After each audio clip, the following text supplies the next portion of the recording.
Dans le cadre de notre commission d'enquête, Madame la rapporteure et chers collègues, après avoir reçu le MEDEF, nous poursuivons cet après-midi consacré aux entreprises avec 3 structures qui, à des titres divers, agissent en soutien de celles-ci.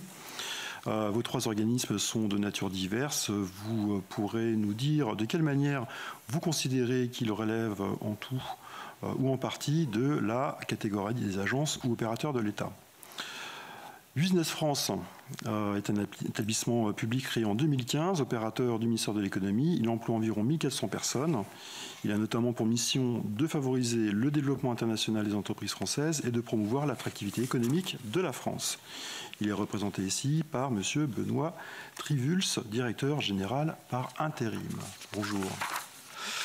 Atout France est également un opérateur du ministère de l'économie. Son statut est de manière plus originale un groupement d'intérêt économique qui associe les professionnels du secteur du tourisme. Il est représenté par Mme Rosemarie Abel, directrice générale par intérim. Bonjour Madame. BPI France est une banque publique d'investissement bien connue. Elle a été créée en 2013 par la fusion de Oseo et de CDC Entreprises et du Fonds stratégique d'investissement avant d'absorber l'activité de garantie publique à l'assurance export de la COFAS. Ce n'est pas un opérateur au sens budgétaire, mais c'est un établissement public classé parmi les organismes divers d'administration centrale, les ODAC. Elle est représentée par M. Jean-Yves Caminade. Bonjour monsieur. Directeur financier, et Paul François Fournier, directeur exécutif innovation. Bonjour monsieur. Mesdames, messieurs, notre commission d'enquête s'inscrit dans les débats relatifs au rôle des agences et opérateurs, c'est-à-dire des structures qui assurent la mise en œuvre de politiques publiques pour le compte de l'État, tout en conservant une certaine autonomie. Nous cherchons à comprendre dans quel cas leur existence apporte une plus grande efficacité et dans quel cas des réformes pourraient être engagées. Ces réflexions m'amènent à vous poser une première série de questions. Les nombreuses commissions consultatives font aussi partie du périmètre de notre commission d'enquête.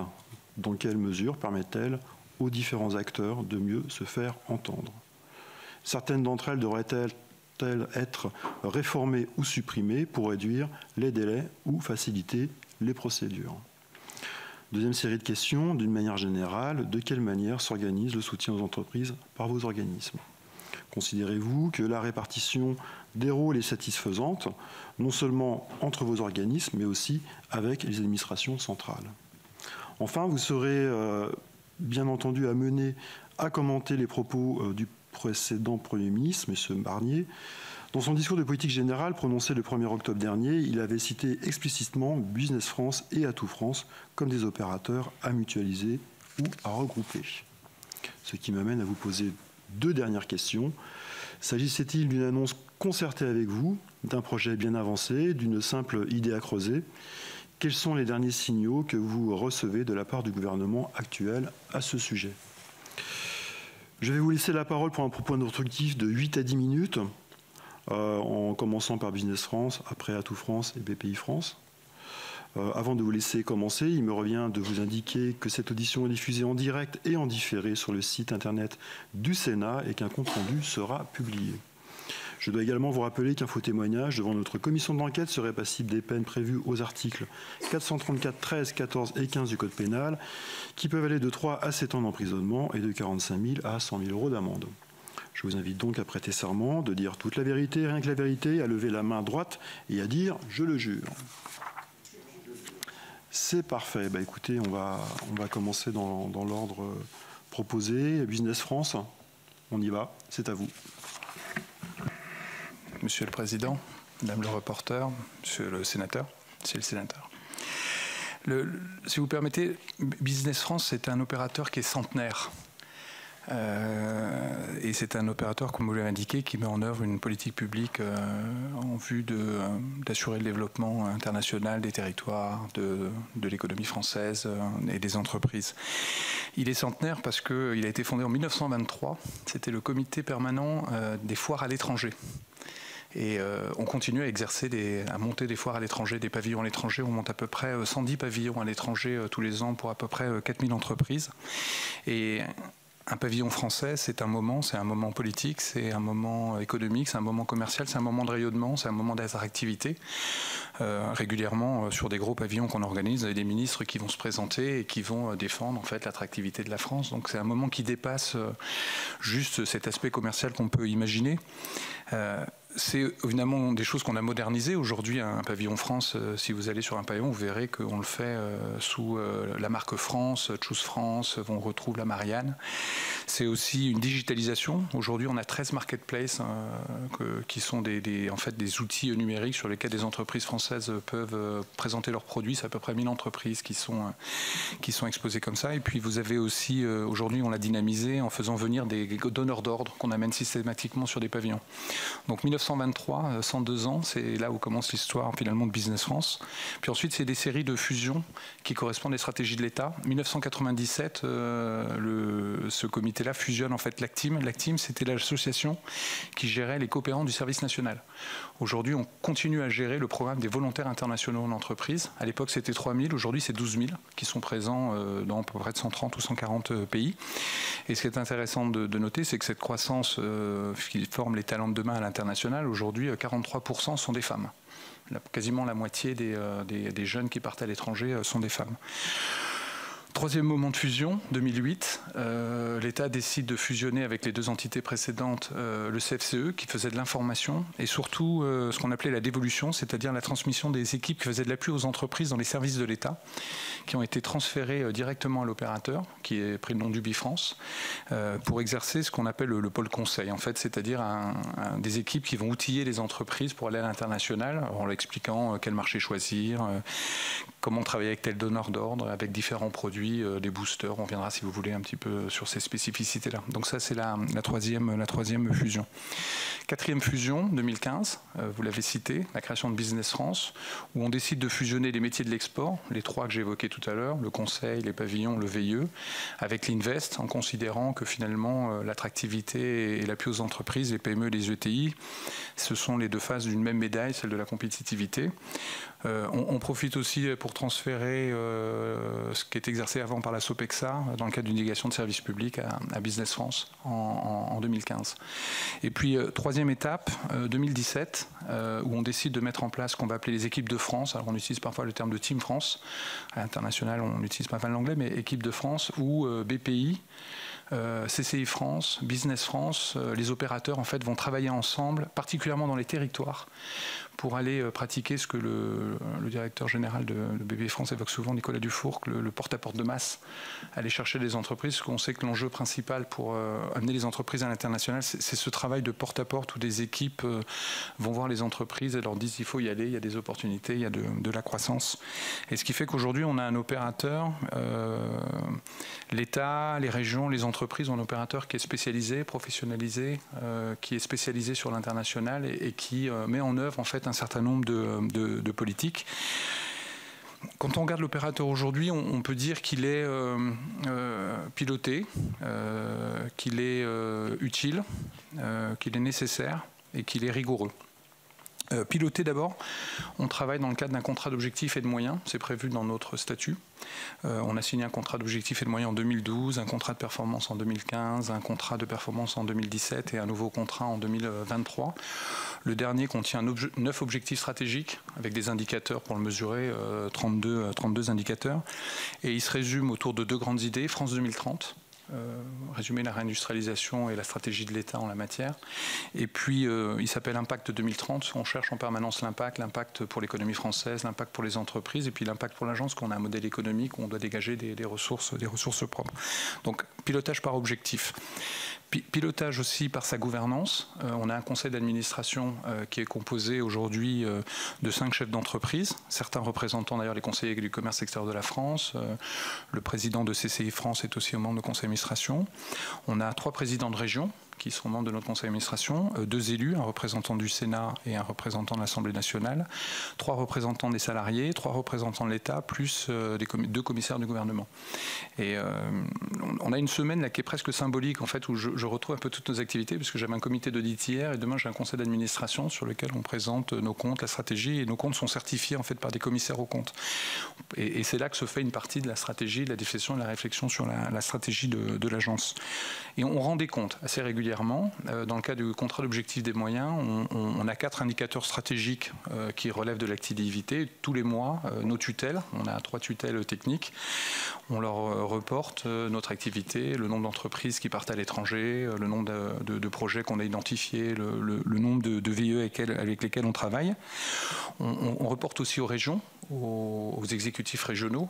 Souvent, les exécutifs régionaux nous confient des programmes selon des modalités qui leur reviennent, puisque depuis la loi NOTRe, bien évidemment, ils sont en avant-garde sur le développement international. On travaille aussi avec les préfets, particulièrement dans le domaine de l'INVEST, on leur rapporte des comptes. Et puis, on rend des comptes aussi de manière positive et constructive avec nos partenaires, notamment les ARD.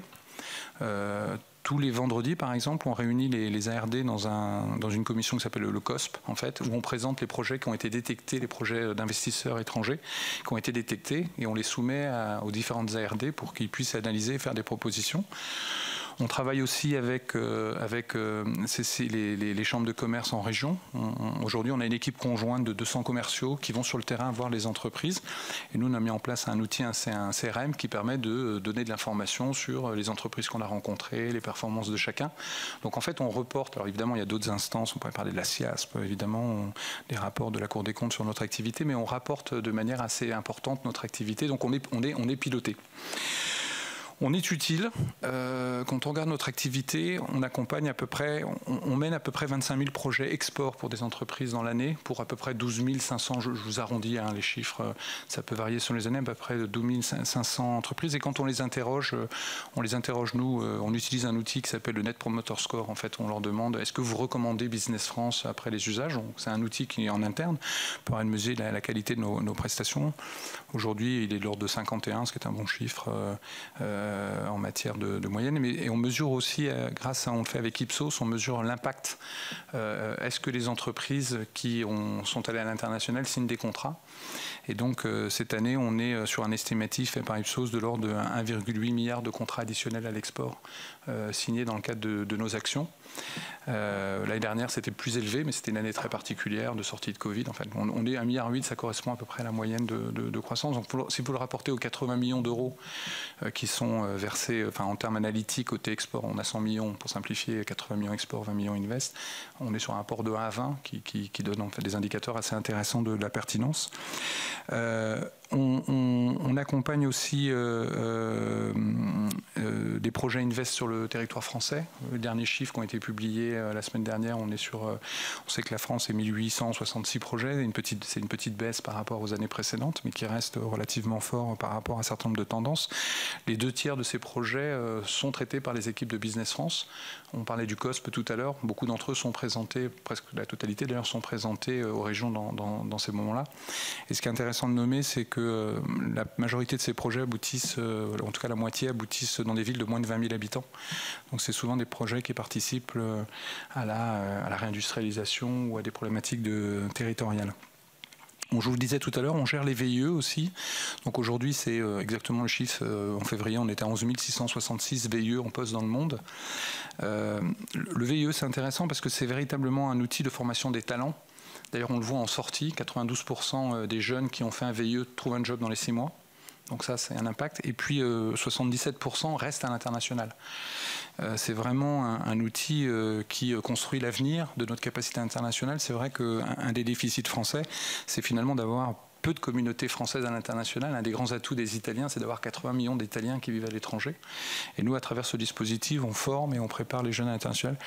Souvent, quand on regarde les chiffres, le seul moment où la France a envoyé plus de 100 000 personnes à l'étranger, la dernière fois, c'était la révocation de l'édit de Nantes. Donc on est très éloigné en matière de capacité. Mais c'est un très bel outil qui change la vie des gens aussi.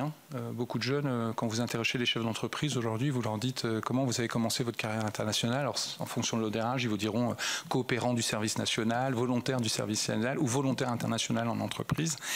Et c'est un outil qu'on met énormément en valeur. Beaucoup de travail avec, évidemment, les autorités publiques, parce que le statut doit être défendu dans chaque pays. On travaille avec les ambassadeurs, avec le Quai d'Orsay sur des sujets.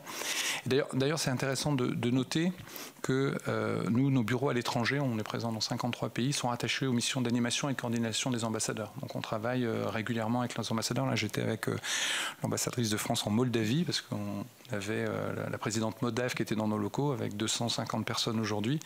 Et donc on travaille avec eux pour organiser ces événements-là et dire aux entreprises françaises, il y a quelque chose qui se passe en Moldavie, il y a des contrats, allons voir comment on peut travailler avec ces entreprises. On est utile. On est nécessaire, à mon sens. On le voit dans différentes façons. Plan de relance, par exemple, le plan de relance France Relance, c'est nous qui avons piloté une partie des aides qui étaient destinées aux entreprises pour qu'au moment du Covid, elles ne restent pas bloquées en France. Le plan Oser l'export, à la sortie du Covid, c'est nous qui l'avons mis en place pour pouvoir favoriser en sortie de Covid l'activité. On mène aussi des actions quand l'État nous le demande. On a monté le volet B2B au moment du sommet de la francophonie, ça s'appelait Francotech. On a monté un volet B2B au moment du sommet de l'IA, où des entreprises se sont rencontrées. On organise aussi des priorités géographiques. On organise Ambition Africa, où on fait venir à peu près de près de 40 pays, 1800 personnes, la moitié venant d'Afrique, où on organise un événement business, où les entreprises parlent, mais aussi les entreprises rencontrent. On fait la même chose pour Vision Golf. Hier, à la demande du Quai d'Orsay, on organise un événement business dans le cadre de French Healthcare, qui est l'une des marques qui promeut en fait les technologies de la santé. Et donc on avait le ministre de la Santé ouzbek qui était dans nos locaux avec des entreprises. Je vous parlais de la Moldavie aujourd'hui, et vendredi on fait la même chose avec la zone nordique. En fait, on a 4 ambassadeurs. On organise à peu près 410 opérations de ce type-là dans le monde ou en France tous les ans pour promouvoir en fait l'attractivité de la France. On le fait au Sénat. On a fait 2 événements au Sénat l'année dernière, un sur l'Ukraine, pour expliquer aux entreprises françaises qu'il faut aller en Ukraine, il y a des projets économiques et ça fait partie de notre devoir citoyen européen. On a fait aussi avec l'Amérique latine. Donc on travaille en fait avec les différentes institutions. C'est nécessaire aussi parce qu'on amène les entreprises souvent au-delà de leur intention initiale. Vous savez qu'à peu près, la majorité des entreprises exportent en Europe. C'est à peu près les 2/3 de nos exportations sur le marché européen. Quand on regarde, nous, notre activité, l'Europe, c'est à peu près 1/3 de notre activité. L'Amérique, la grande Amérique du nord au sud, du Canada jusqu'à Ushuaïa, c'est à peu près 22% de notre activité. L'Afrique et les PMO, c'est à peu près 22% de notre activité. L'Asie, c'est à peu près 22% de l'activité. Donc on voit bien qu'on a une activité qui va au-delà des tendances naturelles des entreprises. On essaye de les amener un peu plus loin. Et puis on est dans un moment où la concurrence publique est très très forte. Alors on entend les bruits de bottes commerciales en ce moment. Et on voit que les opérateurs publics, nos concurrents, mettent beaucoup d'argent sur la table. Les Américains, ils ont un budget de l'ordre de 650 millions d'euros, uniquement au niveau de l'État fédéral. Ils accompagnent 30 000 entreprises. Nous, on a 100 millions, on en accompagne 12 000. On a sûrement une meilleure efficacité que les Américains, c'est une bonne nouvelle. Les Anglais vont mettre 300 millions sur la table, les Italiens mettent en moyenne 240 millions, les Espagnols sont de l'ordre de 140 millions, nos partenaires belges mettent, si on cumule la Flandre et la Wallonie, de l'ordre de 140 millions. Donc on voit très bien que nos partenaires, les partenaires publics, en fait, mettent de l'argent sur la table en considérant que c'est une priorité. À titre d'anecdote, en Argentine, le président Milei, qui aime bien couper à la tronçonneuse, rattache directement l'opérateur à la présidence de la République en considérant que c'est une priorité publique et qu'on n'aura pas une économie forte sans internalisation de l'économie.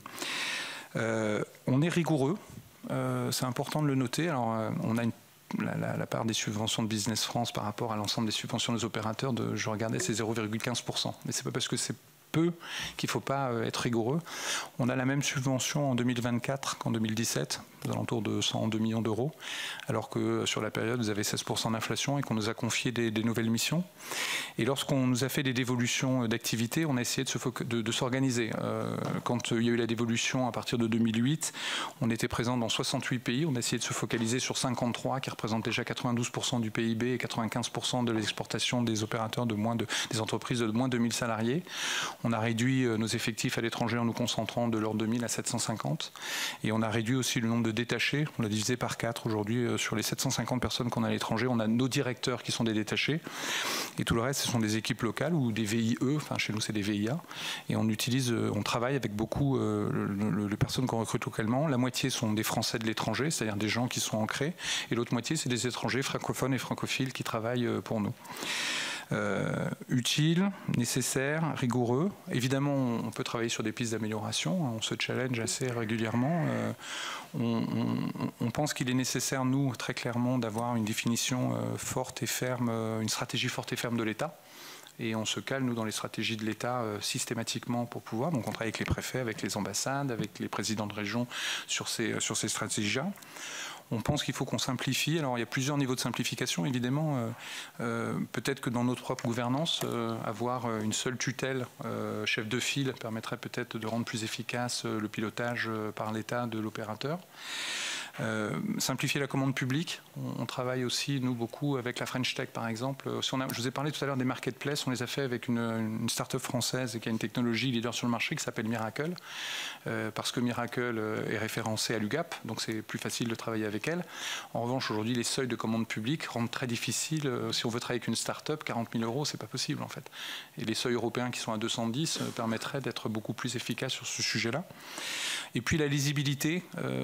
On travaille avec des investisseurs. Ce que dit un investisseur ou un chef d'entreprise, il a besoin de lisibilité à 1 an, 2 ans, 3 ans. Nous, on a besoin pour travailler, notre activité est fondamentalement pluriannuelle, on a besoin d'avoir une lisibilité à 2 ans, 3 ans pour travailler. On a signé un COM en début d'année 2023 et 3 mois plus tard, on nous a dit, voilà, on remet en cause les moyens.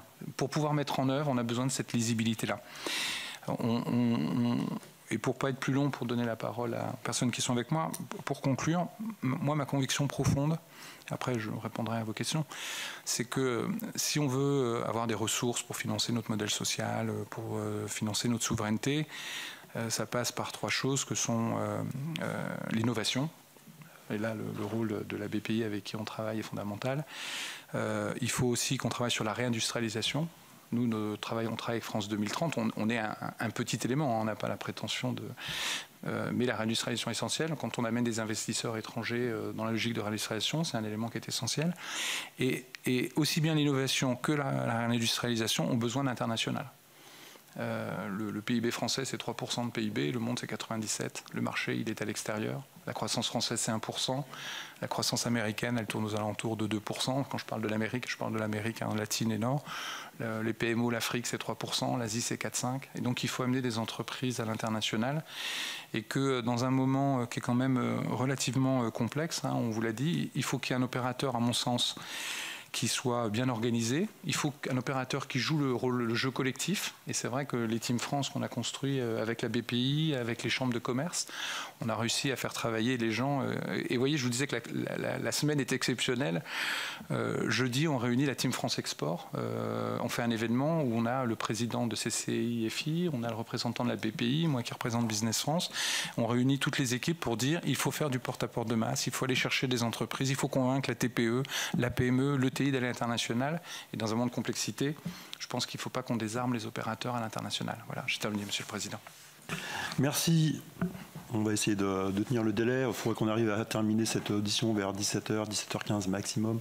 Et donc, je passe la parole à Madame Abel pour Atout France. Merci, Monsieur le Président. Donc, Monsieur le Président, Madame le rapporteur, Madame la sénatrice, Messieurs les sénateurs. Alors, je ne vais pas remonter aussi loin dans l'historique du GIE Atout France. Je vais remonter à la loi de 2009, qui est relative au développement et à la modernisation des services touristiques et qui a créé l'opérateur Atout France. Cet opérateur est issu de la fusion de deux autres opérateurs qui existaient par ailleurs, qui étaient le GIE Maison de la France, qui avait en charge la promotion de la destination France à l'étranger, et un GIP, Audit France, qui était l'agence d'ingénierie touristique. Le législateur a inscrit dans la loi l'existence du GIE en tant que GIE et même son nom. C'est une des premières peut-être incongruités de notre structure. Et l'article L141-2 du Code du tourisme indique le groupement d'intérêt économique Atout France, agence de développement touristique de la France. et a précisé que sa tutelle était confiée au ministre chargé du tourisme.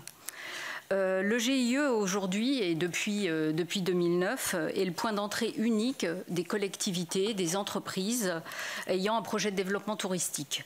Ce GIE permet de mobiliser des compétences et des savoir-faire dans des domaines que sont la promotion, l'ingénierie, l'observation, la prospective et l'offre touristique au travers du classement des hébergements collectifs marchands. Les missions d'Atout France peuvent se résumer en 3 grandes typologies. Analyser la conjoncture, observer les fréquentations touristiques, le développement des marchés. Donc, au travers notamment un outil dont je pourrais vous parler après plus longuement qui s'appelle France Tourisme Observation.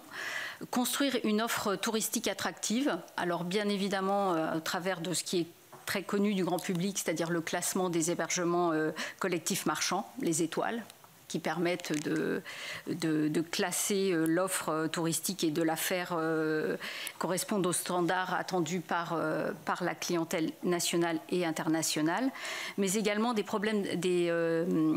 dispositifs d'ingénierie que sont par exemple FTI Réinventer le patrimoine, FTI étant France Tourisme Ingénierie, projets structurants, qui sont des projets soumis par des régions, et rénovation des stations de montagne.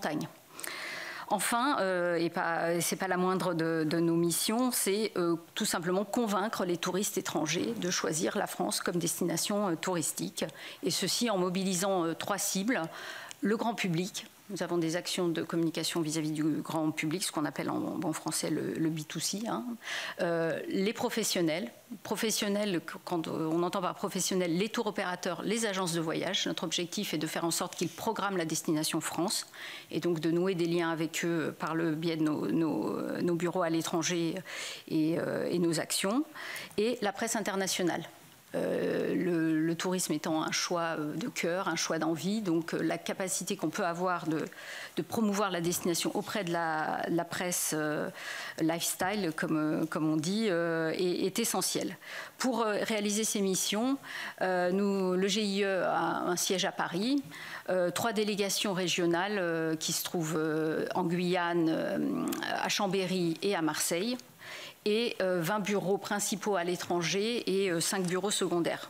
Au sein de ces structures, on a donc, et on avait en tout cas au 1er janvier, 132 collaborateurs dans la partie France et 154 à l'étranger.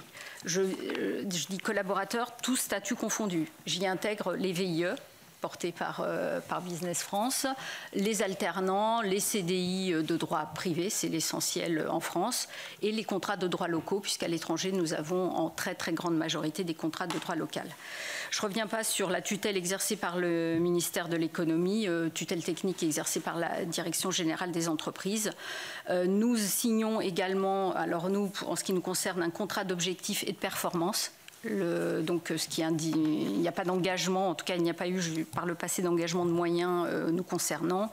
Et le dernier contrat d'objectifs et de performance est arrivé à terme en 2024 et les discussions pour son renouvellement ont été suspendues en attendant le devenir de notre agence. Le GIE est administré par un conseil d'administration de 36 membres, conseil d'administration qui est important, mais qui est représentatif du tourisme français. On y trouve des représentants des différents ministères, des représentants du monde économique par le biais de personnalités qualifiées désignées par le ministre, mais aussi de fédérations professionnelles. Et, autre volet essentiel dans le secteur touristique, les collectivités territoriales, plus précisément les régions, mais également leurs opérateurs, leurs propres opérateurs. On a des représentants des comités régionaux du tourisme, comités départementaux et offices de tourisme. Donc, il est important de souligner qu'à ma connaissance, mais peut-être que vos études permettront de le confirmer ou de l'infirmer, nous sommes le seul opérateur de l'État qui a le statut de groupement d'intérêt économique. Au-delà de cette spécificité juridique, cette spécificité témoigne réellement de l'ancrage partenarial du GIE nous conduisons et nous accompagnons la politique touristique décidée par l'État auprès des entreprises et construisons des plans d'action avec elles et avec les collectivités qui sont au cœur de la politique touristique. Et l'agence fédère en tant que GIE 1250 adhérents qui correspondent à ces différentes typologies de secteurs. Donc l'opérateur est à la fois national, territorial par les actions qu'il conduit pour le compte des territoires et privé, son statut est privé, mais aussi par les entreprises qui l'accompagnent. C'est aussi, me semble-t-il, un opérateur qui permet de mutualiser des coûts et qui permet à des entreprises de taille plus réduite de pouvoir intégrer le marché ou se projeter sur le marché international et venir se promouvoir à l'international. Un hôtel, une chaîne d'hôtels qui est de taille réduite peut demander un plan d'action en adhérant au sein du GIE, mais des destinations touristiques aussi peut-être moins importantes ou ayant une clientèle ou une fréquentation moins importante à l'étranger peuvent également nous solliciter. Donc l'autre originalité du modèle tient au partenariat, c'est-à-dire que nos actions ont pour objectif, et ça a toujours été dans le code un peu génétique du GIE, pour 1 euro présenté par le GIE, nous recherchons 2 autres euros qui viennent des collectivités, des entreprises, pour construire un plan d'action commun. Donc il me semble que c'est la meilleure garantie que la dépense soit pertinente, puisque personne n'amène 1 euro s'il n'y a pas retour sur investissement. Ça a aussi l'avantage, me semble-t-il, pour avoir écouté vos propos précédents, d'être assez simple. Hein. Il n'y a pas de sophistication, d'appels différents.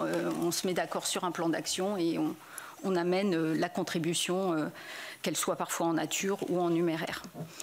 Le GIE, c'est aussi une agilité que lui confère, me semble-t-il, sa taille relativement réduite, hein, puisque 300 salariés, c'est réduit, mais je dirais suffisant pour pouvoir peser et porter une ingénierie.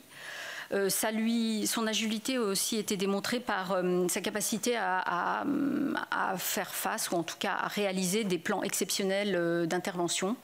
Alors le dernier était lié à la crise Covid, hein, le plan Destination France. Le GIE est intervenu sur 8 thématiques sur les 20 que comportait le plan Destination France. Le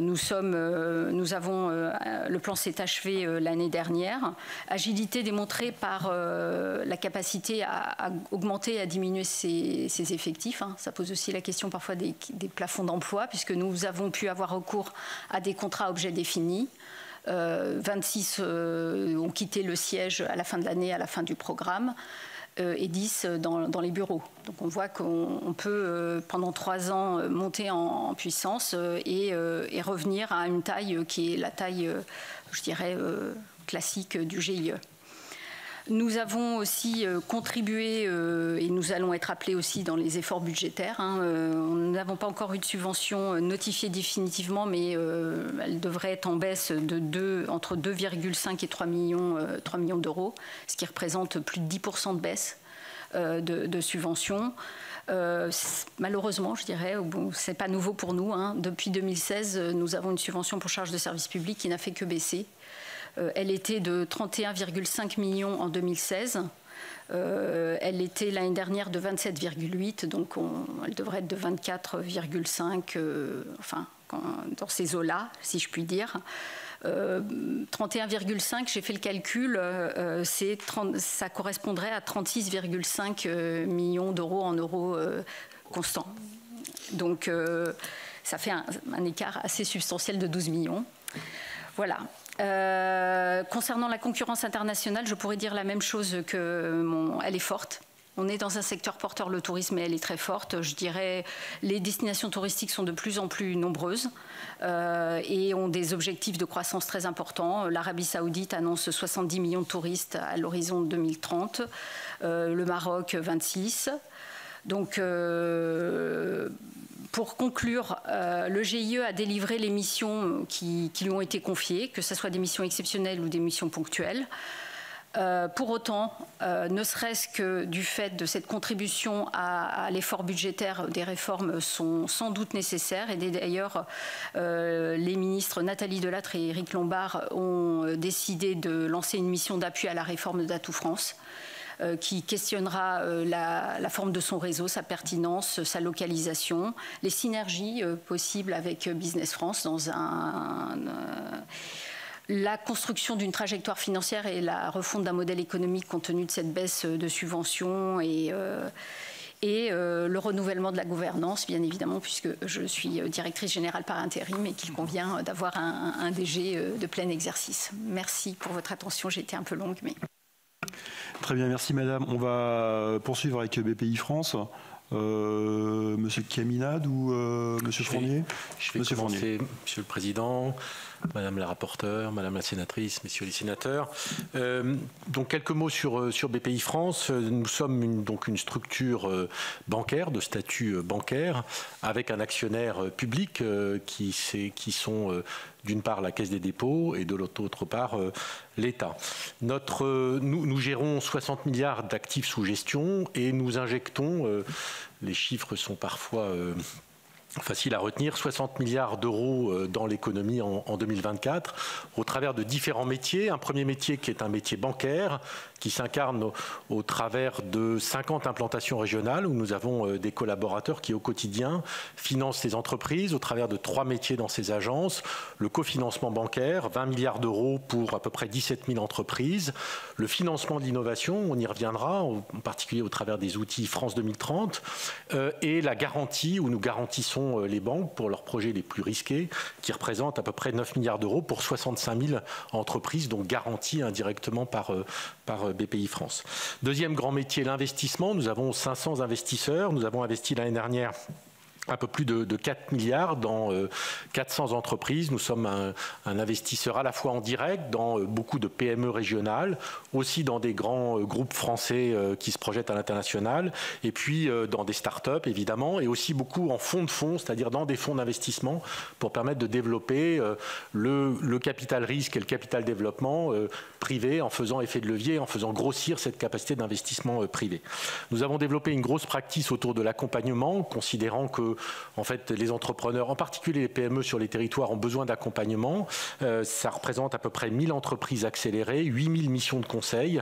C'est une grosse activité pour nous. On voit bien que les entrepreneurs nous disent qu'ils sont seuls et qu'ils ont besoin d'avoir autour d'eux des missions de conseil. Les grands cabinets de conseil ne sont pas adaptés pour ces plus petites PME et ETI. Nous avons repris il y a quelques années l'activité de création d'entreprises à la Caisse des dépôts et nous animons 610 réseaux d'accompagnement pour à peu près 20 000 prêts d'honneur qui sont faits au travers en particulier de nos partenaires. Et puis une activité internationale, vous l'avez cité Monsieur le Président, nous avons repris l'assurance crédit qui représentait 19 milliards d'euros l'année dernière, mais aussi toute la partie assurance prospection et crédit export qui se fait main dans la main. Benoît l'a dit dans le cadre de Team France Export. Notre conviction, c'est que ces outils sont au service des entreprises et tout notre travail est de passer d'une logique d'outils de financement à une logique d'entreprise, de continuum de financement et d'essayer de réfléchir comment ces différents outils répondent aux différentes, j'allais dire, situations des entrepreneurs autour de 4 grandes priorités qui nous sont fixées par l'État. La réindustrialisation. La deuxième grande priorité, c'est d'être la banque du climat. Comment on fait la transition climatique des entreprises et comment on fait de cette transformation aussi une opportunité pour ces entreprises. La troisième grande priorité, c'est autour de l'innovation évidemment, en particulier autour de ce qu'on appelle la deep tech et le transfert de technologie et l'accélération du transfert de technologie des universités vers la création d'entreprises ou vers le transfert vers les PME. Et la quatrième grande priorité, c'est la création d'entreprises. Nous souhaitons doubler le nombre de créateurs et d'entrepreneurs dans les années qui viennent, en particulier grâce à l'animation de nos réseaux. Alors, notre modèle est un peu particulier ou spécifique puisqu'en fait, il se décompose en 2 modèles. Nous sommes donc, je vous le disais, une banque qui gère 60 milliards d'actifs et dans ce cadre-là, notre actionnaire, l'État, nos actionnaires, l'État et la Caisse des dépôts, nous demandent un retour sur investissement qui est plus limité que ce que demandent les investisseurs privés. L'État et la Caisse nous demandent environ 5% de retour sur investissement, alors que les banques sont plutôt proches de 10% et les fonds d'investissement sont significativement plus de 10%. C'est un premier moyen pour nous, évidemment, de prendre du risque pour aller dans un nombre de thèses qui nous permettent de développer, en particulier dans les territoires, et d'accompagner le privé en faisant de l'effet de levier sur l'investissement. Le deuxième modèle, à l'intérieur du modèle, j'ai envie de dire, c'est effectivement que nous sommes aussi une agence et que donc nous jouons un rôle d'opérateur pour différents acteurs publics. Le premier étant évidemment France 2030. Je l'ai cité tout à l'heure. En 2024, nous avons financé pour à peu près 5 milliards de financement des entreprises pour 6 000 entreprises avec principalement les dotations de France 2030. Deuxième rôle d'opérateur, nous le sommes de plus en plus aussi avec l'Europe. Nous prenons de plus en plus de moyens européens, en particulier des garanties pour faire un certain nombre de prêts aux entreprises innovantes en France. Et troisième métier entre guillemets d'opérateur, c'est aussi vis-à-vis des régions, puisque la plupart des régions nous confient leurs fonds pour mettre en place leur stratégie régionale avec un axe principal sur l'innovation et la réindustrialisation. Et donc notre métier, c'est d'être l'acteur qui va prendre les différentes commandes, j'ai envie de dire, de ces acteurs, le premier d'entre eux étant l'État au travers de France 2030, et de mettre en place ces politiques publiques au travers de nos collaborateurs. Ce qui veut dire que pour l'État, c'est un moyen d'avoir accès, si je prends le cas de la direction de l'innovation que j'ai la chance de diriger, c'est à peu près 500 personnes, majoritairement des ingénieurs qui ont une dimension financière. Ces 500 personnes travaillent au service de la mise en place des appels à projets ou du financement régional de nos 150 chargés d'affaires innovation dans le réseau. Ils travaillent pour le compte de l'État dans le cadre de politiques publiques, encore une fois, de dotation et de gouvernance qui sont gérés par l'État, mais au fond, l'État nous a retiré il y a 10 ans notre dotation de fonctionnement, et donc l'État a à disposition d'une certaine façon une organisation, une gestion du personnel, une culture à coût marginal, puisque en fait nous prenons juste les frais de gestion que nous avons de France 2030, et indirectement cela pèse, c'est accepté par nos actionnaire, cela pèse sur notre rentabilité en partie, puisque une partie de ces frais de gestion, enfin les frais de gestion ne couvrent qu'une partie entre guillemets de ces coûts, et c'est assumé en tant que tel. Peut-être dire pour finir que, je l'ai dit tout à l'heure, notre métier principal dans ce rôle d'opérateur, c'est évidemment de répondre aux exigences et aux demandes de l'État qui s'incarnent au travers de différents dispositifs. Il y en a deux principaux. Donc des appels à projets de France 2030 où l'État nous confie des fonds, une thèse d'investissement ou de financement, et nous sélectionnons les meilleurs projets qui sont ensuite décidés formellement par l'État dans la décision de financer ou de ne pas financer. Nous mettons en œuvre et nous suivons le projet. Et puis une deuxième thèse de financement plus structurelle, je vous le disais, au travers des 150 chargés d'affaires qui sont des ingénieurs qui au quotidien financent au fil de l'eau tout au long de l'année à peu près 5000 entreprises au travers de dispositifs subventionnels ou de prêts. Peut-être je vais laisser Jean-Yves parler plus spécifiquement de la gouvernance de la banque qui se fait au travers du conseil d'administration, et puis on répondra avec plaisir à vos questions, bien sûr. Sinon, je peux répondre à vos questions en fonction de vos intérêts sur les éléments de gouvernance ou de contrôle, comme vous le souhaitez. Je vous dresse un tableau rapide. Je pense qu'on a, de toute façon, on a bien compris, on connaît évidemment, pour certains y avoir travaillé, pour certains d'entre nous avec vos différentes structures. Peut-être passer aux questions de Madame la rapporteure, et puis après ça on échange. Oui, merci. Alors, après avoir écouté vos interventions, notamment celle de Business France et de BPI France, j'avoue que je m'interroge sur la compétence économique des régions, puisque l'un et l'autre, vous nous avez dit que les régions, en fait, vous transfèrent leurs ressources, leurs programmes pour demander d'agir. Donc, comme on s'intéresse aussi à savoir si on ne devrait pas aussi repenser le partage des politiques publiques entre les différents échelons, que ce soit l'État ou les collectivités, de ce que je crois entendre de vos propos, c'est que finalement, aujourd'hui, les régions ne sont pas bien armées pour mener efficacement cette politique et qu'en fait elles préfèrent vous la confier parce que vous avez des structures plus professionnelles. Est-ce que c'est ce que je dois comprendre ou est-ce que vous souhaitez nuancer ces propos? C'est ma première question. Je voudrais vous interroger sur la team France Export. Donc je remercie Business France qui nous a transmis des éléments en amont de cette audition et notamment dans une des notes, vous indiquez clairement qu'il appartient encore de mieux structurer ces teams. Qu'est-ce que vous sous-entendez par là? Est-ce que vous pensez notamment qu'il y a certaines structures de l'État qui sont absentes de ces teams? On pourrait par exemple penser aujourd'hui à l'État central représenté par la douane, qui, si je ne m'abuse, n'est pas dans la team. Est-ce que je me trompe ou pas? Est-ce que c'est fait exprès? Est-ce que c'est un des acteurs que vous ciblez? Aujourd'hui, ces teams France Export, finalement, elles sont que pour aller de la France vers l'étranger. Mais quand on voit ce que fait Atout France, est-ce qu'il ne faudrait pas aussi, à l'inverse, avoir des teams France Import? Et vous l'avez bien dit,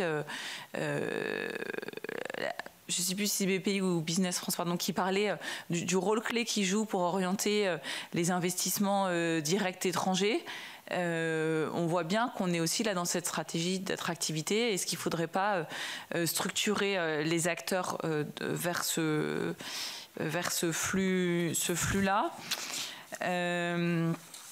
Ensuite, vous interrogez sur le projet de fusion entre Business France et Atout France, qui a été évoqué notamment, il me semble, peut-être même dans le discours de politique générale du Premier ministre Michel Barnier.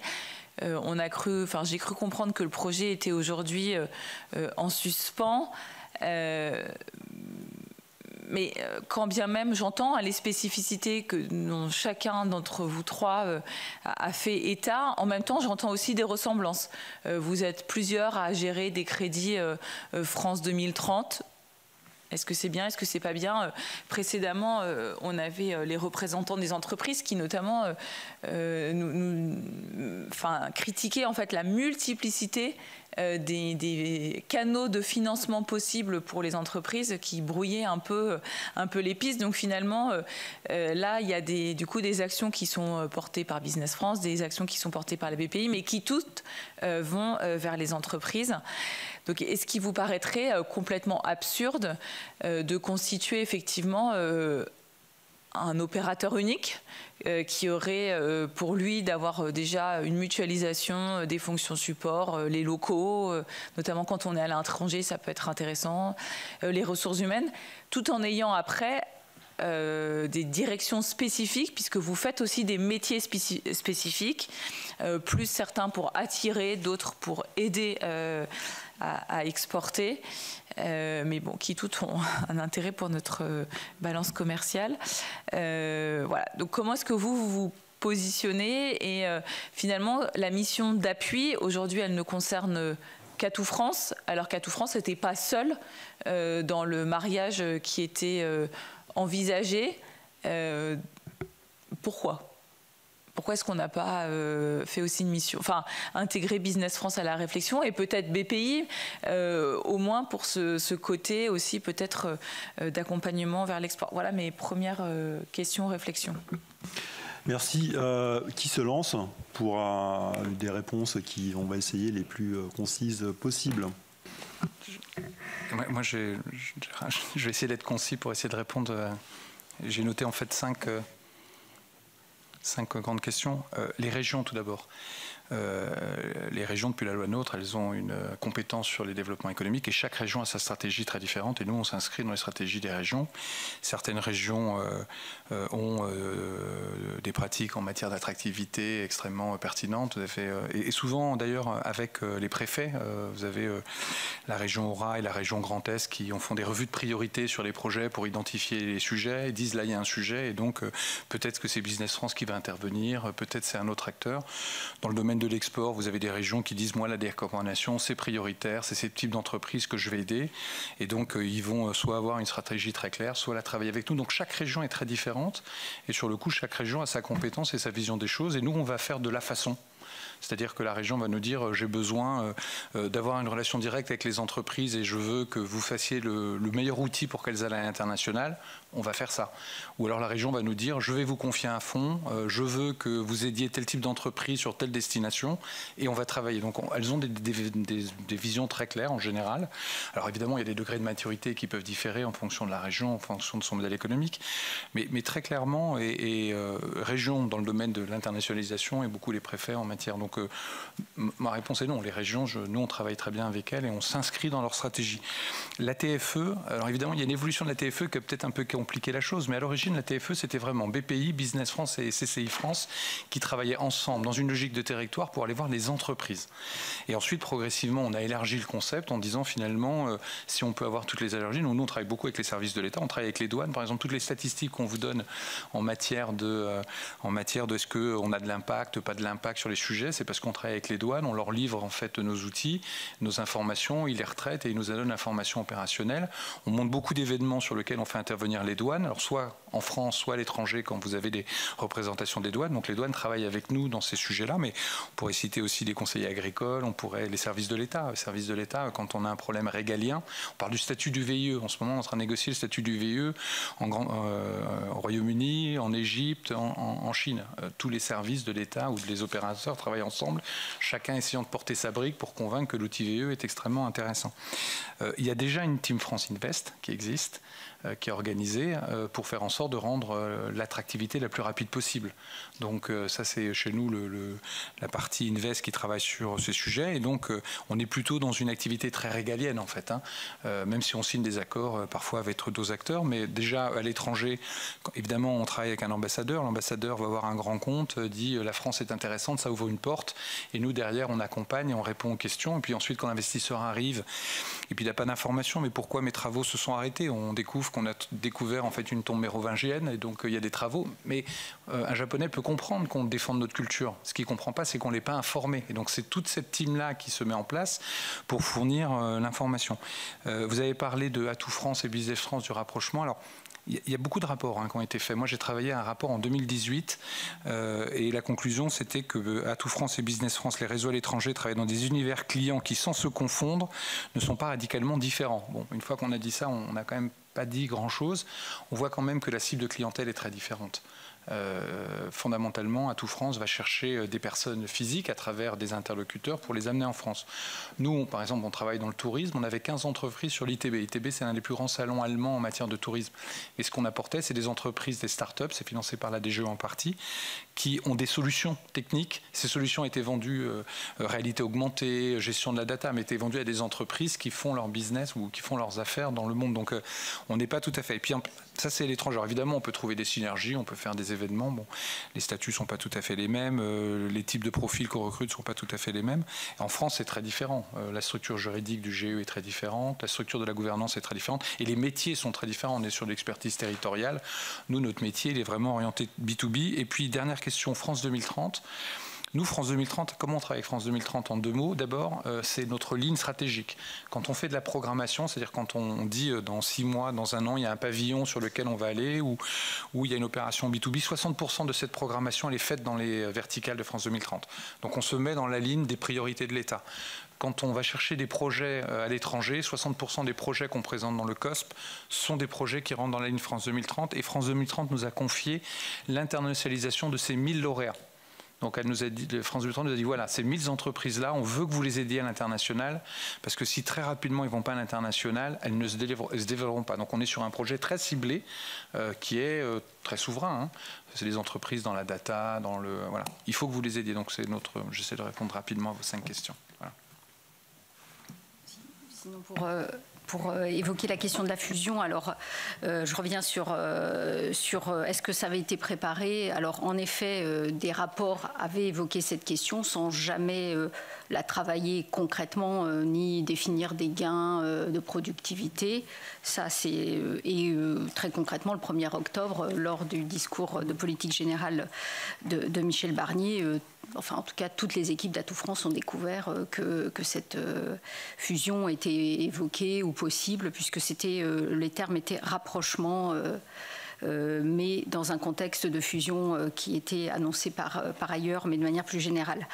Les derniers signaux, moi, ce que je peux dire, c'est ce que je vous ai dit, une lettre de mission pour une mission d'appui à la réforme d'Atout France, qui ne comporte pas le mot fusion. C'est pas dans une vocation de fusion, mais sur la partie réseau international, la recherche de synergie.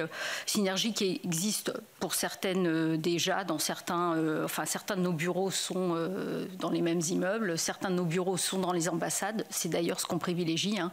On préfère être dans les ambassades. Parfois, les ambassades n'ont pas la place. Donc, à ce moment-là, on va dans des bureaux qui sont au plus juste du besoin des équipes. Hein. Donc, voilà. Si les crédits France 2030, alors là, pour le coup, nous ne sommes pas du tout concernés. Et en effet, je confirme ce que dit mon collègue, nous n'avons pas du tout les mêmes cibles. La cible essentielle, c'est le B2C, le grand public, leur faire rêver de France. Pour dire, mais rêver au sens visite. Le B2B, c'est vraiment les opérateurs touristiques. Et c'est ce qu'on en échangeait un peu, c'est du B2B2C. L'objectif, c'est que des consommateurs aillent voir l'agence de voyage ou que l'agence de voyage leur propose de visiter la France, puisque plus on est loin de la France, plus le voyage est intermédiaire et donc plus on a recours à des tours opérateurs et à des agences de voyage, moins pour les clientèles de proximité où il nous faut intervenir directement auprès de ces clients et de ces touristes potentiels. Donc on recherchera ces gains, de ces synergies. De toute façon, on n'a pas le choix vu la contrainte budgétaire et donc on le fera. Et d'ailleurs, il y a déjà des échanges, c'est des équipes qui se parlent, mais qui concrètement n'ont pas forcément jusqu'à présent eu un besoin métier d'interagir. Je peux ajouter une chose en 30 secondes, vraiment. Les modèles économiques sont différents aussi. Hein. Nous, 55% de nos ressources, par exemple, c'est des ressources propres. C'est chaque entreprise qui paye en fait la prestation qu'on lui réalise. Participer à un salon, participer à un booster, participer à un individuel, prendre un VIE. Et donc, on est vraiment dans une logique où le bénéficiaire direct de l'action qu'on mène, en fait, va partir une part de la prestation. Les salons, c'est subventionné. Le reste, c'est plutôt sur des niveaux de coût complet. Peut-être sur la question régionale, je dirais qu'il y a deux éléments. D'abord, le gros de notre activité est en fait extrêmement décentralisé et ça fait partie pour nous d'un des éléments d'efficacité majeur. Je vous citais 50 implantations régionales. On a 20 directions régionales, on a 90% de nos décisions qui sont prises en région et tous les métiers ont été décentralisés, l'investissement, le financement, la garantie. Et on pense que justement c'est un élément central parce que ces collaborateurs, le directeur régional, ses responsables sont au quotidien dans une logique de proximité avec l'État au travers de la préfecture, mais aussi évidemment avec la région. Et cette logique aussi de stratégie, elle s'incarne encore une fois dans des réunions d'alignement sur la stratégie avec les régions et nos directions régionales. Et elle s'incarne aussi dans des moyens que effectivement la région peut décider, et là c'est sa liberté entre guillemets, de dire je préfère le faire, certaines le font, elles sont marginales, mais je préfère travailler avec une structure qui va m'apporter une expertise dans à la fois, j'allais dire, l'instruction des dossiers, dans la dimension bancaire aussi et technicité, qui va me permettre de mettre en place ma stratégie. Mais là, c'est ce que je disais tout à l'heure, nous sommes un opérateur de la région au service de la stratégie régionale, ce qui permet d'ailleurs pour nous de mailler un peu ces différentes composantes et d'essayer de trouver le meilleur équilibre qui s'incarne dans la région entre des visions stratégiques de l'Europe qui s'incarnent dans des moyens, la vision de l'État au travers de France 2030, la région au travers de ses moyens. Et on pense que cette bonne intégration, elle est dans ces équipes qui sont en fait localement et qui décident localement parce que c'est là qu'elles comprennent le mieux en fait en réalité les spécificités de la région au-delà des gouvernances parce qu'elles sont au quotidien dans ce terreau économique. Peut-être un mot sur France 2030. En réalité, notre sentiment, c'est que les choses sont déjà très très avancées dans cette logique-là. Quand on prend en fait France 2030, c'est trois grandes typologies d'actions. C'est de la recherche. C'est pas notre monde, c'est le monde de l'ANR et des outils. C'est le monde de la formation. Là encore, c'est pas notre domaine. Nous, notre domaine, c'est le monde du financement du financement des entreprises.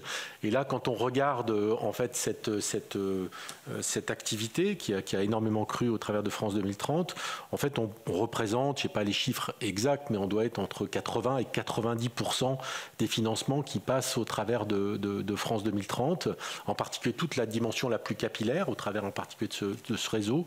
L'autre activité d'opérateurs de France 2030, c'est l'ADEME, et qui est assez complémentaire, en particulier sur des gros projets de décarbonation où ils ont une expertise. Et puis on travaille un peu ensemble. Mais de notre fenêtre, une grosse partie du travail a été fait en fait sur cette partie.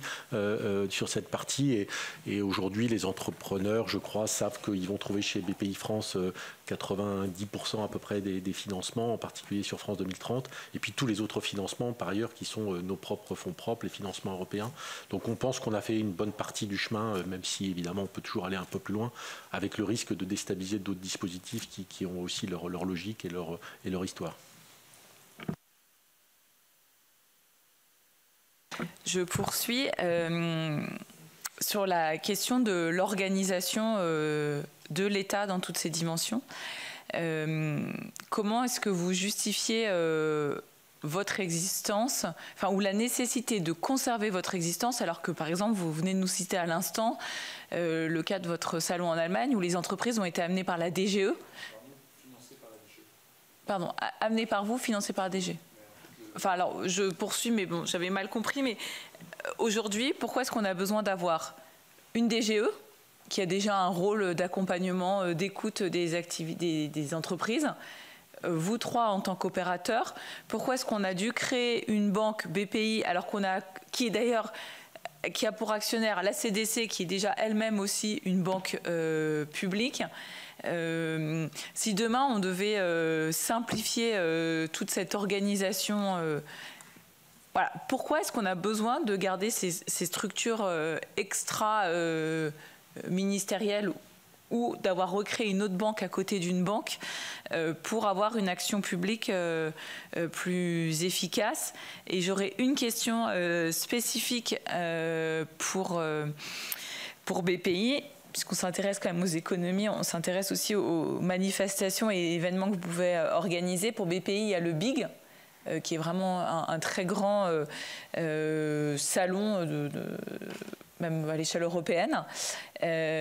Par contre, je n'ai pas trouvé de données sur son coût, sur ses modalités de financement. Donc j'ai compris que Business France est un des participants au financement, en tout cas un des partenaires, mais je ne sais pas si vous participez ou pas au coût de l'organisation. Est-ce que vous pourriez me dire quel est le taux de cofinancement public-privé de cet événement? Voilà, c'est une question très spécifique. Sur votre question sur pourquoi nous et pourquoi pas la DGE et la Caisse. Bon, d'abord, les choses sont de notre fenêtre relativement bien rangées avec la Caisse des dépôts, puisque en fait nous sommes une filiale à 50% de la Caisse des dépôts et nous finançons principalement les PME, les ETI et les grands groupes. La Caisse a créé la Banque des territoires, qui est le complément sur toute la partie des collectivités territoriales. Elle a une petite activité, petite, grosse en montant, mais qui est très spécifique sur un certain nombre d'investissements dans des grandes infrastructures que sont RTE, de mémoire et quelques autres. Elle a une part maintenant très significative dans la Poste, mais qui est plutôt dans la logique du grand public. Donc on a le sentiment que les choses sont bien rangées. Et pour être honnête avec vous, on a beaucoup de problèmes, mais le problème de l'articulation entre les différentes structures de la Caisse sont très marginales pour nous. Dans notre quotidien, chacun a plutôt tendance à courir. Ouais. Pourquoi est-ce que la Caisse en elle-même n'aurait pas pu créer une structure spécifique pour les entreprises, alors que la Caisse a des antennes régionales, vous avez des antennes régionales? Pourquoi est-ce que il a fallu refaire un démembrement supplémentaire ou recréer une structure supplémentaire? Je pense que en fait l'histoire de BPI, c'est plutôt une histoire de remembrement en réalité, puisque notre histoire en 2013, c'est Oseo. L'histoire de BPI France, c'est l'histoire de remembrement successif depuis 1923. Je vous ai épargné, mais on l'avait travaillé, on vous l'enverra parce qu'on sera content que vous ayez aussi toute l'historique de BPI France, qui date du crédit hôtelier BNP, CPME, Coface, Sofaris et autres. Donc en fait, on est une histoire de reconsolidation d'entités qui étaient à la caisse ou qui étaient indépendantes de la caisse. Et donc à la fin, ça fait quelque chose de notre fenêtre qui est plus lisible parce qu'on a une entité 360 pour les entreprises. Je ne peux pas vous dire est-ce que ça serait mieux si la caisse avait 100% des parts de BPI France. Nous, on a le sentiment que l'État, dans son rôle stratégique, est très contente aussi d'avoir sa part de voix, qui est parfois complémentaire par rapport à la logique de la Caisse des dépôts, et que cette dualité entre une logique de la Caisse et une logique d'actionnaire de la Caisse et une logique d'actionnaire de l'État nous paraît au contraire extrêmement vertueuse et que ce dialogue est au contraire extrêmement sain.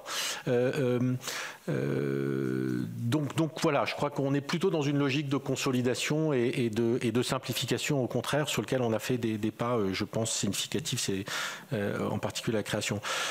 Sur Big, il y a une part significative de ce financement qui est sur notre propre résultat. On a quelques financements ponctuels, mais principalement d'entreprises.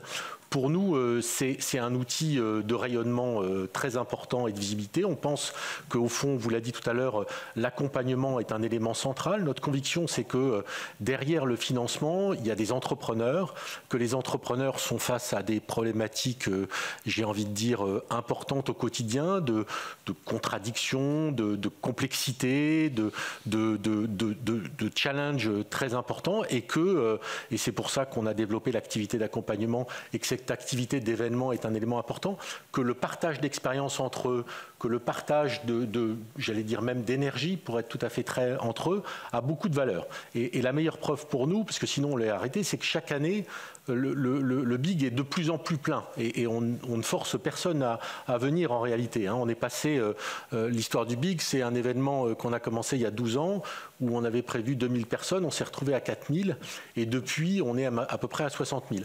On pense que ça a vertu à ça. Par ailleurs, pour être clair avec vous, je l'ai cité tout à l'heure, mais BPI France fait à peu près 1 milliard de résultats nets par an sur ses fonds propres.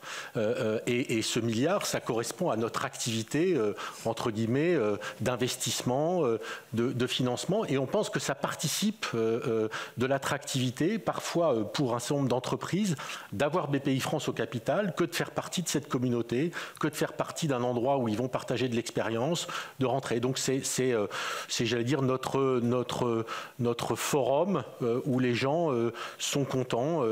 Et encore une fois, si le nombre d'invités et de gens qui se déplacent de toute la France avait tendance à se réduire, je pense qu'on se poserait sérieusement la question de réduire et d'arrêter cet événement. L'histoire de ce Big, c'est qu'on avait pris il y a 6 ou 7 ans l'accord Arena Hotel en disant que c'était un peu fou. Aujourd'hui, on est obligé de fermer les portes à 11h30 en attendant que les gens sortent à partir de 14 ou 15 heures pour faire rentrer 200 mètres de queue. Donc on pense que ça a sa vertu.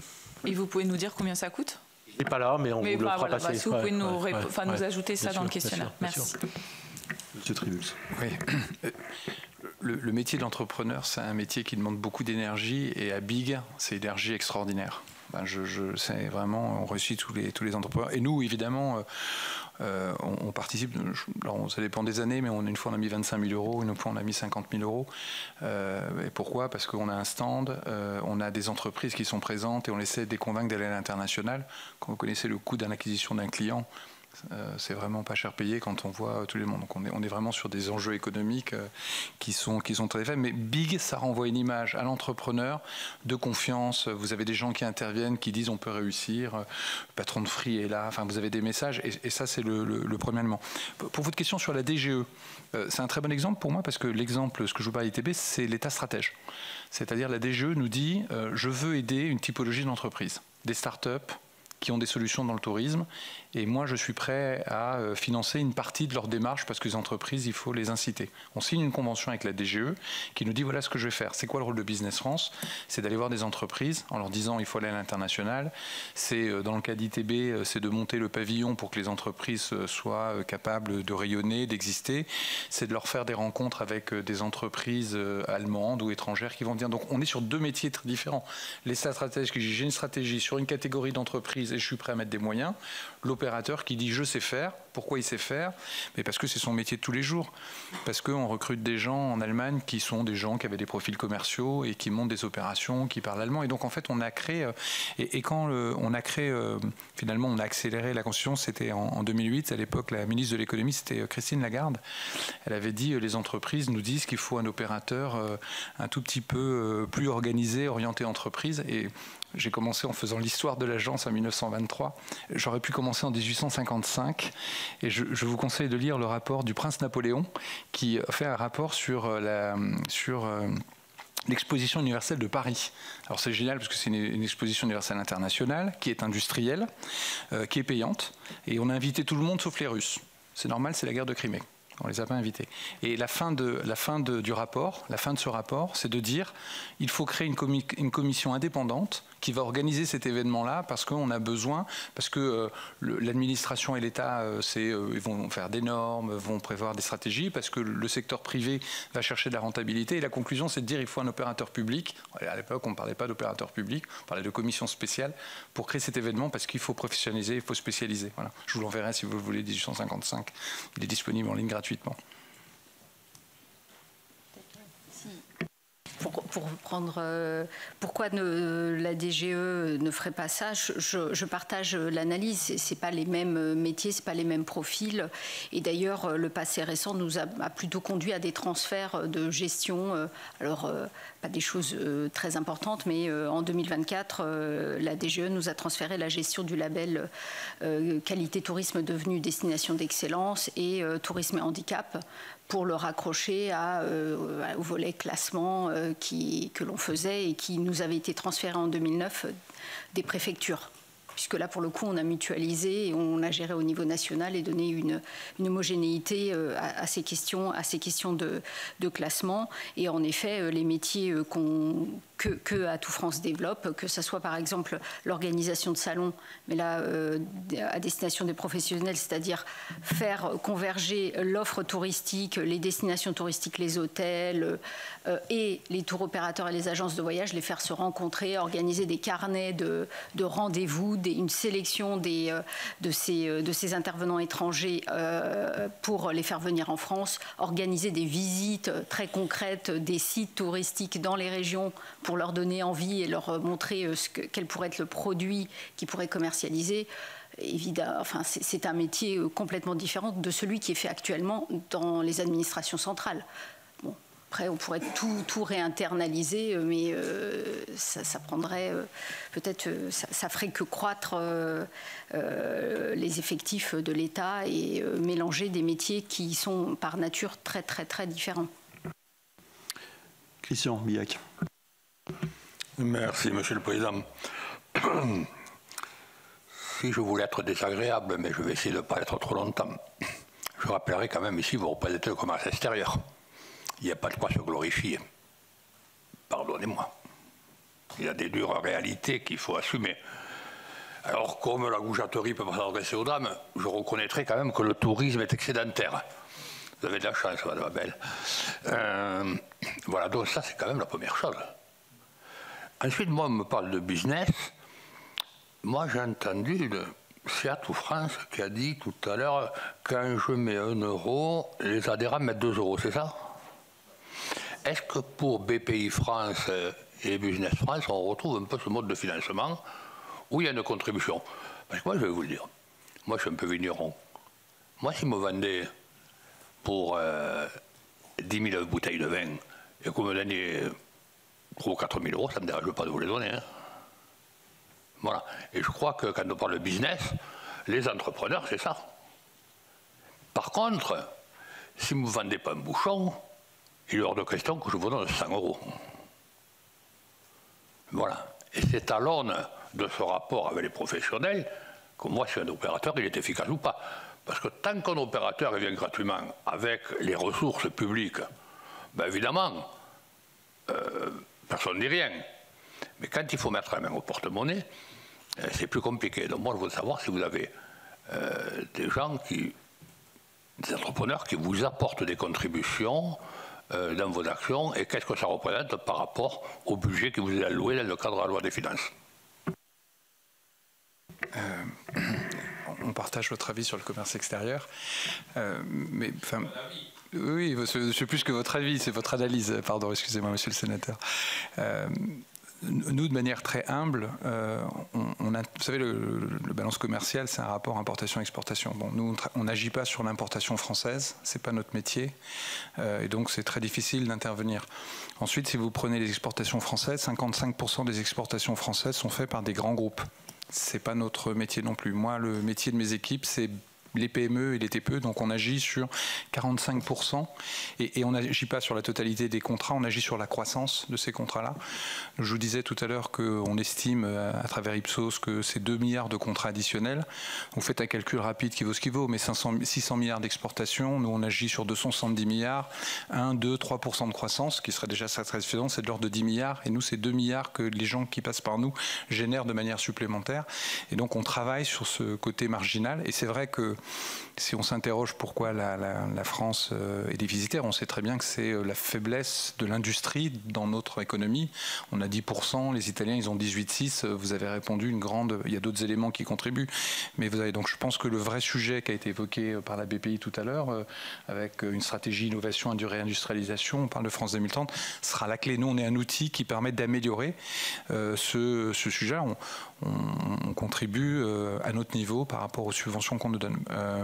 Et donc, mais je pense que le Trésor, très clairement, pourrait répondre de manière beaucoup plus efficace, Direction générale du Trésor, sur les composantes de déséquilibre. Nous, on travaille avec le Trésor, par exemple, quand on fait nos grandes orientations stratégiques, on discute avec eux pour savoir quelles sont, du point de vue macroéconomique, les régions qui leur paraissent à plus gros potentiel sur ce sujet. Deuxième sujet, nous, le taux d'autofinancement, c'est aujourd'hui 45%. 55%, c'est de ressources propres. Donc, pour simplifier, une entreprise, elle paye des prestations. Elle ne paye pas forcément la moitié du coût. Ce que paye l'État, en fait, en termes de subventions, c'est deux choses. D'abord, elle paye le temps qu'on passe, tous collectivement d'ailleurs, hein, c'est un des grands sujets de l'accord qu'on est en train de re-signer. On a un accord stratégique avec la BPI, avec les chambres. Le principal sujet, c'est convaincre les entreprises d'aller à l'international. Et nous, on met beaucoup d'énergie, et c'est très certainement pour ça, c'est pas une entreprise privée, mais un opérateur public qui mène cette action. Le coût d'acquisition du client est colossal. Et souvent, je dis que le coût d'acquisition du client, c'est celui de la banque d'affaires, et que la rentabilité, c'est la grande distribution. Donc ça ne matche pas en fait. Et donc nous, on passe beaucoup de temps à aller chercher du client pour pouvoir des clients, des entreprises, pour leur dire d'aller à l'international. Et finalement, ce que paye l'État, c'est un réseau d'expertise permanent en France et à l'étranger. Quand une entreprise va en Inde, elle sait que quel que soit le moment, elle va trouver des gens de qualité qui vont pouvoir lui dire on va vous aider. Alors on va vous aider parce que on connaît l'acheteur final qui va vous rencontrer, ou parce qu'on sait que vous avez un problème avec les douanes et on travaille avec les douanes pour faciliter l'accès. Vous voulez vous ancrer, ça tombe bien, il y a des chambres de commerce à l'étranger qui vont vous recevoir. Vous avez besoin d'informations pour vous héberger, vous avez d'autres opérateurs. Et donc systématiquement, les entreprises payent pour participer, en tout cas à un gain individuel. C'est normal que l'entreprise paye. Et vous l'avez raison, c'est un très bon modèle économique. À partir du moment où le client paye, on est sûr que ça crée de la qualité, de l'innovation, de la recherche, et on a à peu près de la satisfaction. Et donc nous, on voit le chiffre d'affaires qu'on réalise. On réalise un chiffre d'affaires aux alentours de 138 millions d'euros par an. Donc c'est des prestations qui sont vendues et on voit un retour. Donc c'est aussi une bonne mesure de la qualité. Quand vous revenez chez votre fournisseur, c'est que vous êtes content de la prestation que vous avez fournie. Voilà. J'espère que j'ai répondu à votre question.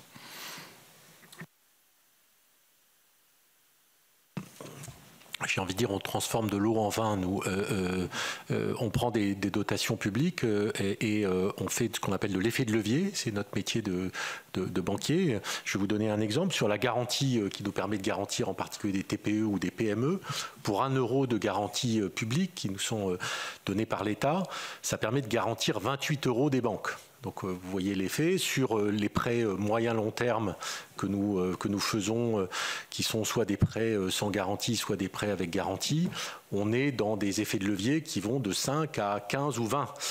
Et donc, tout notre métier, c'est de faire ce premier effet de levier en jouant sur des fonds de garantie, qui est le métier de banquier, de capacité à gérer le risque pour prendre du risque et en allant lever de l'argent pour faire cet effet de levier. Et puis notre deuxième métier au partir de ça, c'est d'être capable d'avoir des contreparties privées. Et tout notre enjeu, c'est évidemment de multiplier ces moyens qu'on a déjà multipliés une deuxième fois en allant chercher, si possible, par un facteur 4 ou 5 pour représenter 20-25% entre guillemets du financement du projet, mais d'être présent pour arriver à boucler le tour de financement avec des camarades bancaires régionaux ou des fonds d'investissement qui sont sur la place. Donc ça, c'est vraiment toute la philosophie pour nous. Nos 60 milliards, c'est vraiment un premier effet de levier qui va aller chercher ensuite une capacité de boucler des tours de financement d'une PME pour un projet qui peut représenter un facteur 2 ou un facteur 3 de ce que ça permet, encore une fois, de financer en termes de projets vis-à-vis des PME et des ETI. Je peux rajouter un seul chiffre. Les 1250 adhérents génèrent 2,1 millions de recettes, rien que les adhésions. C'est-à-dire que le fait de, c'est pas simplement, ils financent selon la taille de leur chiffre d'affaires, le simple fait d'adhérer, puis après, ils ont recours aux services et ils montent des projets qui eux-mêmes font l'objet de ce 1 et 2, 1 euro, 2 euros qu'on mobilise. Alors, vous vendez la pertinence du modèle du GIE. Est-ce que ce modèle ne devrait pas être dupliqué pour les activités portées par Business France ?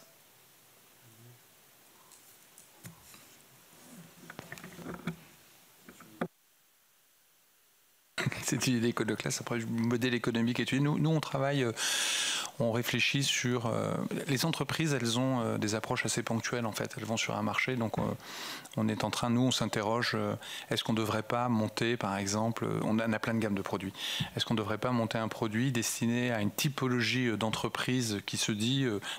les ETI, par exemple, qui ont besoin, non pas d'avoir une stratégie sur un pays parce qu'elles l'ont déjà, mais avoir accès à peut-être au Japon, et puis demain en Inde, et puis demain aux États-Unis, un contact de très haut niveau qu'on serait capable de lui fournir. Donc on réfléchit à des types de prestations qui permettent de répondre à ça. Maintenant, dire à tous les exportateurs français, vous devrez participer à un GIE pour pouvoir financer, je suis plus dubitatif. On sait que c'est le fonctionnement des chambres de commerce à l'étranger, c'est des associations de membres qui en fait participent et qui sont très puissantes. Enfin, l'animation de la communauté d'affaires par nos chambres de commerce fonctionne très bien. Et on voit bien que la réalité... Enfin, si vous regardez tous les modèles un petit peu, ma conviction profonde, c'est qu'il ne faut pas opposer les acteurs. Je pense qu'en France, il faut qu'on les fédère davantage et qu'ils travaillent aussi en reconnaissant que leurs modèles, leurs intérêts sont différents. Il faut qu'on soit beaucoup plus collectif, beaucoup plus... Et il y avait un directeur général de Business France qui disait que quand vous commencez à établir des frontières, vous allez rapidement à la guerre entre les acteurs. Alors qu'il faut plutôt se consacrer sur quelles sont nos intentions, comment on va travailler, quelles sont les forces de chacun. Et en général, quand on est 2-3 à promouvoir quelque chose, on est plus efficace. Donc voilà. Et donc peut-être ma dernière question, Monsieur le Président. On l'entend tous, aujourd'hui on doit passer en économie de guerre. Je vous ai écouté avec beaucoup d'attention pendant l'heure et demie qu'on vient de passer ensemble. Mais malheureusement, je pense que mes collègues aussi, on n'a pas entendu une proposition de simplification d'économie. Donc demain, c'est peut-être la force des choses qui obligera à faire... ce qui est stupide, c'est-à-dire un rabot automatique, on enlève 10-15% à tout le monde. Qu'est-ce que vous pourriez proposer comme mesure d'évolution, de simplification? Ça peut être iconoclaste, on n'a pas de difficulté avec ça, mais qui permettrait de pouvoir venir avec des propositions réfléchies plutôt que d'être des propositions à l'aveugle, sachant que la question du déficit, c'est soit de trouver de nouvelles sources de financement, soit de participation au financement, soit de moindres dépenses. Voilà.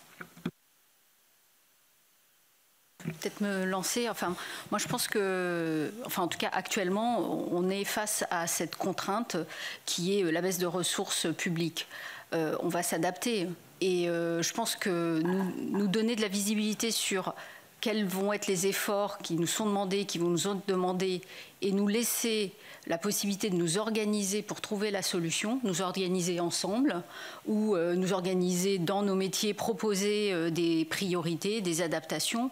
Je pense que c'est la meilleure option, et plutôt que d'arriver avec une solution qui potentiellement est même un problème. Enfin, une fusion, pendant qu'on fusionne, on ne trouve pas la solution à la baisse de ressources. Or, elle est là depuis le 1er janvier, même si le budget n'a pas été notifié, je sais qu'il va être en baisse.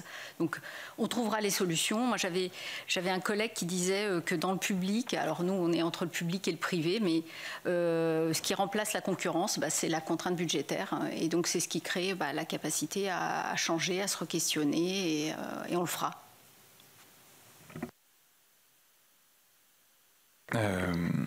Nous, on a proposé des baisses dès le mois d'octobre. C'est-à-dire que, je sais parce que c'est moi qui suis allé, à l'époque j'étais déjà directeur général par intérim, c'était il y a presque 6 mois maintenant, presque 7 mois. Et on a dit, nous on a mesuré parce qu'on se connaît, on connaît nos outils, on sait notre capacité, et on a dit on peut réduire de l'ordre de 6 à 7 millions la subvention sans déséquilibrer le système. Donc déjà, on était force de proposition tout de suite. Le mois d'octobre, on a dit on comprend qu'il faut faire un effort et on est prêt à le faire et on pense que le faire sans casser la machine. Donc ça, c'est la première chose. Après, je pense que chaque modèle doit être étudié. Nous, aujourd'hui, la subvention de l'État représente moins de 80% de la masse salariale. Ce n'est pas des crédits d'intervention, c'est moins de points. Donc ça veut dire que si demain notre subvention baisse sans avoir une capacité de générer des revenus complémentaires, on va prendre des décisions structurelles qui vont peut-être déstabiliser. Et moi, ma conviction profonde aujourd'hui, c'est qu'il ne faut pas déstabiliser le commerce extérieur. Vous l'avez cité, un bilan qui était évidemment qu'on doit challenger, mais on a des outils qui sont puissants dessus. Après, quelle approche il faut faire? Je rejoins ce que disait Rosemary, c'est que quand on signe un COM, nous on a signé des COM, on nous dit voilà quelle est la trajectoire de subvention. Donc en général, on a des gens en face de nous qui sont rationnels et qui regardent le modèle économique et qui disent on sait que vous pouvez porter 2 millions, 3 millions, 4 millions de baisse. Et comme on le dit, après on l'inscrit dans une stratégie. Quand on a fait le COM 2017, on a fait une stratégie, on a dit on va augmenter le prix du VIE, on va aller chercher avec des partenaires plus de clients, on va regarder quels sont les... Et donc on a travaillé sur cette optimisation-là. Là, on signe un COM en 2023, si je ne dis pas de bêtises, avec une subvention, on nous dit c'est prioritaire votre subvention. Parce que ce que je disais tout à l'heure, une subvention qui ne bouge pas avec de l'inflation, c'est une subvention qui baisse. Et puis tout d'un coup, 3 mois après, on nous dit non, on remet en cause. Un opérateur, il s'inscrit dans le long terme, dans nos métiers, on est pluriannuel, et on est des gens responsables. Je pense que tous les directeurs, en tout cas moi je rencontre d'opérateurs, sont des gens responsables, qui ont conscience de l'intérêt général. C'est aussi ça l'intérêt d'un opérateur. C'est le meilleur du privé et le meilleur du public. Alors après, on peut dire on pourrait être meilleur si on n'était que privé, on pourrait être meilleur si on connaît le public, mais on essaie de trouver un équilibre entre les deux. Et nous, on essaie de tracer une ligne qui nous fait prendre des engagements.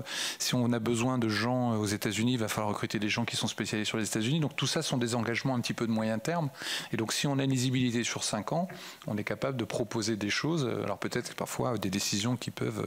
Peut-être qu'on fera moins de salons, peut-être qu'on fera moins d'attractivité, peut-être qu'on fera moins, mais on est capable sur une base comme ça d'établir un projet structurel. Et à mon avis, il faut confier des managers qui sont des managers publics, même si toutes les personnes, sur les 1500 personnes qui travaillent chez Business France, il y a 29 fonctionnaires.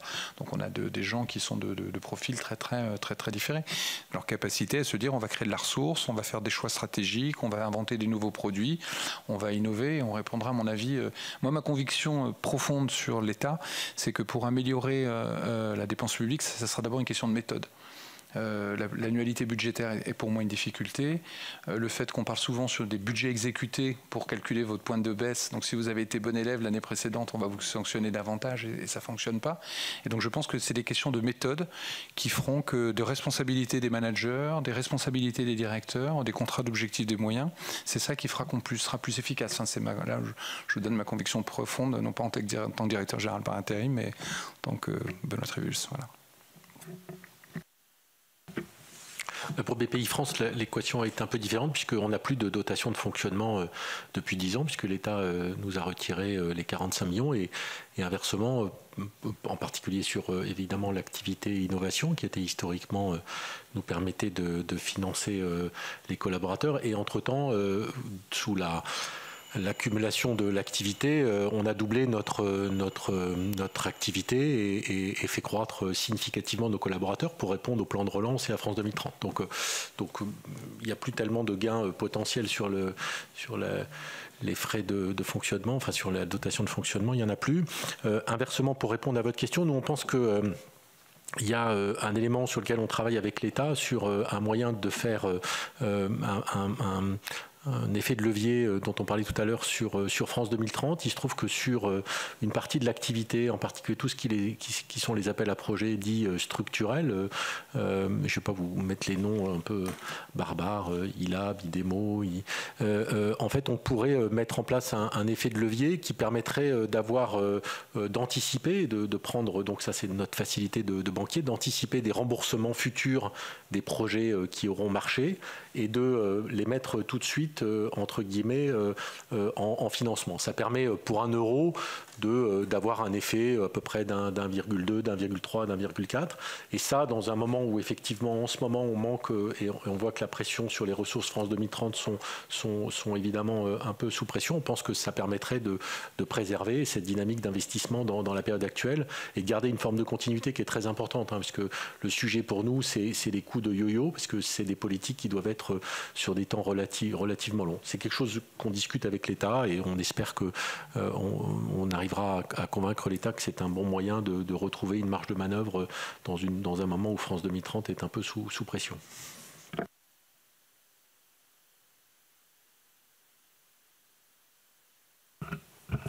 Écoutez, merci pour cet échange, merci pour cette contribution à cette commission d'enquête. Merci à nos collègues sénateurs et sénatrices d'être présents avec nous cet après-midi.